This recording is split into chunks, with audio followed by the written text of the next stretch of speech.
Então, nós temos agora o edema, que ele é o acúmulo de líquido no interstício ou em cavidades pré-formadas, tá? E para que esse edema ocorra, é necessário a ocorrência das forças de Starling, um desequilíbrio dessas forças de Starling, por exemplo, aumento da pressão hidrostática. Se vocês lembrarem, a pressão hidrostática é aquela em que o líquido faz em relação à parede do vaso. Então, quando nós temos muita pressão hidrostática, uma hora esse líquido ele extravasa para fora do vaso. E nós temos também a redução da pressão oncótica. Se vocês lembrarem, a pressão oncótica é aquela em que as proteínas que estão solubilizadas no plasma, elas seguram, retêm o líquido.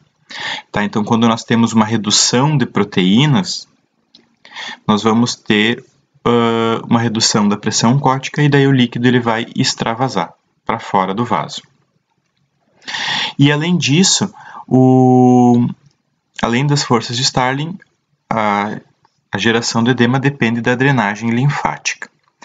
E o tipo pode ser do tipo, o líquido pode ser do tipo transsudato ou exsudato. Então, esses conceitos eu já discuti lá na aula de inflamação aguda. Quem tiver dúvida, eu peço que volte lá naquela aula e dê uma olhadinha. E o edema pode ser do tipo localizado ou generalizado, tá? O generalizado, ele também é chamado de anasarca, com S, tá? Que é o que nós temos aqui nessa foto, um exemplo de um bebê, de um feto, aliás, com anasarca. E qual que é a etiopatogênese, né, da formação do edema? Então, nós temos 4 principais fatores que causam o edema. O primeiro deles, aumento da pressão hidrostática, por um aumento da pressão venosa, né, causado, por exemplo, por trombos, por insuficiência cardíaca. Um exemplo fisiológico que pode causar é nas gestantes no trimestre final de gestação, em que elas têm um aumento de volume sanguíneo circulante. E esse volume aumentado, ele vai fazer com que ocorra uma pressão hidrostática maior e, consequentemente, o edema, principalmente nos pés, no tornozelo dessas pessoas que estão gestando. Outra causa de edema, aumento da permeabilidade vascular. Então, em quadros inflamatórios, nós vamos ter a permeabilidade vascular aumentada e a saída de líquido para o interstício. Bloqueio de vasos linfáticos. Então, se vocês lembram, o vaso linfático é aquele que vai drenar o líquido do interstício, né? O nosso interstício ele é lubrificado e esse líquido ele é dinâmico. Então, quem retira esse líquido, faz a reciclagem, são os vasos linfáticos. Alguns parasitas, como por exemplo a filária, que causa a elefantíase, ela obstrui esse vaso linfático, então ele não consegue drenar e daí ocorre um quadro de edema crônico, principalmente nos membros, né? Alguns tumores que podem destruir ou obstruir os vasos linfáticos também podem causar edema. Esse quadro de nomenclatura eu já vou voltar nele, porque eu quero falar do quarto aspecto que pode causar o edema, que é a hipoproteinemia, que nada mais é do que a redução da concentração de proteínas no plasma, né? Então, a hipoproteinemia vai causar uma redução da pressão oncótica. E a principal proteína que nós temos, que controla a pressão oncótica, é a albumina, tá? Então, a redução dessa albumina vai causar a redução da pressão oncótica e vai causar edema. O que causa a redução das proteínas plasmáticas? Então, pacientes com desnutrição proteico-energética, né, pacientes que não se alimentam de maneira adequada com proteínas, isso a gente tem que pegar aquelas pessoas que passam fome, por exemplo, aqueles indivíduos que vivem naquelas regiões inóspitas da África, eles sofrem de quadros de desnutrição proteico-energética severa. Então, eles têm aquelas barrigas d'água por causa que a gente chama de ascite, que eu vou explicar daqui a pouquinho. Hepatopatias, ou seja, problemas hepáticos, também podem causar edema. Por quê? Porque o fígado ele é responsável pela síntese de albumina. Então, se nós não temos um fígado funcionando de maneira adequada, nós não vamos ter albumina suficiente na circulação. Tá? E doenças renais também causam problemas de edema. Por quê? Porque, se vocês lembram, nós temos a arteríola aferente e a eferente, por onde todo o sangue é filtrado, né? Então, o sangue é filtrado aqui para a cápsula de Bowman e lá para o túbulo. De modo que nós temos aqui no glomérulo uma barreira que impede que as proteínas e algumas outras moléculas do sangue passem do sangue para o túbulo distal, ou seja, elas ficam retidas. Só que se nós temos uma doença renal, por exemplo, uma glomerulonefrite, esse sistema aqui ele vai estar prejudicado. Então, nós vamos ter uma perda proteica muito severa na urina. E daí pode gerar um edema, porque se perde proteína na urina, vai ter uma redução da proteína sérica, né? Proteína no soro. Então, quando a gente vê um exame que acusa proteína na urina, quer dizer que está perdendo proteína. Então, a gente logo desconfia de uma doença renal, porque a proteína não está sendo filtrada, ela está sendo perdida. Então, um exemplo de edema, eu já falei para vocês, o edema pulmonar, que ele é causado por uma insuficiência cardíaca esquerda, e daí vai ocorrer um aumento da pressão venosa nas veias pulmonares, né? Porque a veia pulmonar não vai conseguir escoar o sangue para o ventrículo esquerdo, porque esse ventrículo está prejudicado. Isso pode causar insuficiência respiratória. Aqui nós temos uma foto de um pulmão. Essas regiões aqui dentro dos alvéolos, onde está mais cor-de-rosa, nós temos líquido. Onde está branco é ar, que é o que deveria acontecer. Outro exemplo de edema. Edema é a ascite na hipertensão portal. O que é ascite? Ascite é acúmulo de líquido na cavidade abdominal. Por que causa isso? Então, vamos voltar lá na nossa anatomia. Nós temos o intestino, e ele é fortemente irrigado e fortemente vascularizado, tá? E alguns desses vasos, eles absorvem os nutrientes do intestino e levam até o fígado para o fígado metabolizar, tá? O nome desses vasos é veia porta, né? Sistema porta hepático, né? Que faz o transporte dos nutrientes do intestino até o fígado.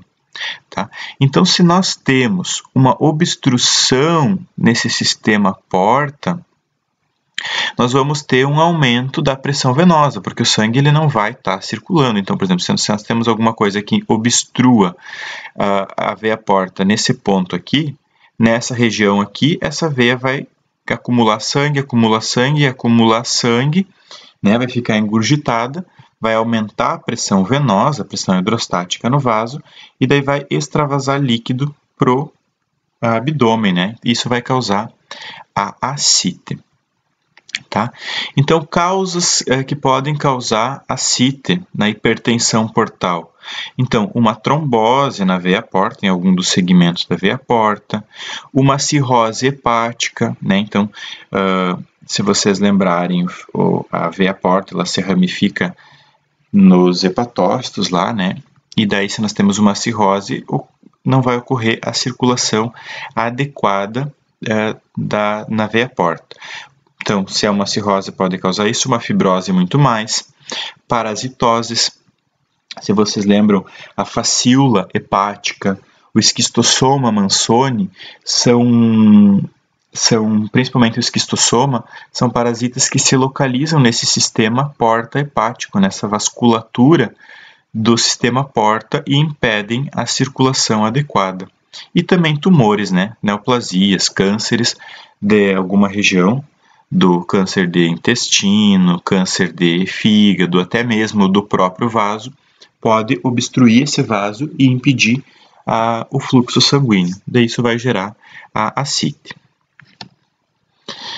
A insuficiência cardíaca direita, já tinha falado para vocês também, ela vai causar a anasarca, porque ela impede o retorno venoso das veias cavas que fazem todo o retorno do corpo. Então, começa um edema nos membros inferiores e depois ele vai generalizando, né? Ele vai fazendo uma ascite, faz um hidropericárdio, um hidrotórax, até evoluir para uma anasarca. Então, uma insuficiência cardíaca direita, ela começa com edema nos membros inferiores e ela pode evoluir para uma anasarca. Tá? E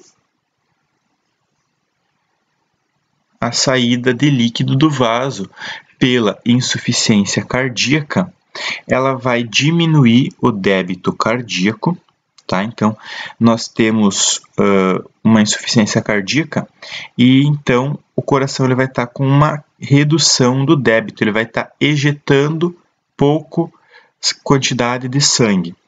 Só que se ele ejeta pouco, a pressão arterial está aumentada. Então, vejam o seguinte, a pressão venosa está alta, porque está acumulando sangue que está chegando no coração. Só que esse coração está doente e ele não dá vazão para esse sangue. Então, a pressão venosa está aumentada, mas a pressão arterial está reduzida. Tem um débito cardíaco reduzido, ou seja, o coração está ejetando pouco sangue.